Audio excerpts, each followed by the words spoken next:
माई के आंचल में कोनो तरह के दाग ना बर्दाश्त कर सकीला। आप सबको बता दूं कि हर हर गंगे फिल्म का ट्रेलर जो है आज सुबह 11 बजे रिलीज हो चुका है। जी हाँ लोग, 2 अक्टूबर को। कहीं न कहीं हर हर गंगे फिल्म जो है काफ़ी ज़्यादा अच्छा परफॉर्मेंस यूट्यूब पर दिखा रहा है कहीं न कहीं। जी हाँ दोस्तों, बहुत ही अच्छे रिस्पॉन्स मिल रहा है हर हर गंगे फिल्म के ट्रेलर पर। और कहीं न कहीं ये सब चीज़ देखते हुए अक्षरा सिंह भोजपुरी के जो कि शेरनी कहे जाते हैं, बिहार के शेरनी कहे जाते हैं और भोजपुरी का दबंगी करने जाते हैं। जी हाँ दोस्तों, अक्षरा सिंह जो है ये फिल्म के ट्रेलर को देखते हुए बहुत ही तगड़ा और भयंकर बयान दे दिए हैं। आइए इस वीडियो में जानते हैं आखिर अक्षरा सिंह, जो कि पवन सिंह के दुश्मन ही मान लीजिए, वो आखिर क्या बोल रहे हैं पावर स्टार पवन सिंह के फिल्म के ऊपर। आप सभी को विस्तार रूप से और लाइव प्रूफ के साथ बताने जा रहा हूँ।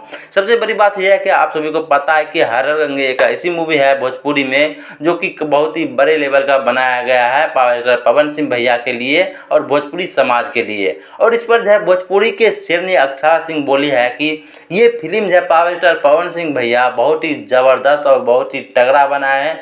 अगर ऐसा फिल्म बनते रहे भोजपुरी में तो कहीं न कहीं भोजपुरी बहुत ही आगे लेवल तक जाएगा। जी हाँ दोस्तों, कुछ ऐसा ही बयान दिए है। ऐसे आपको क्या लगता है कि अक्षरा सिंह सही बोले या गलत? आप सभी अपने कमेंट बॉक्स में राय विचार दीजिएगा।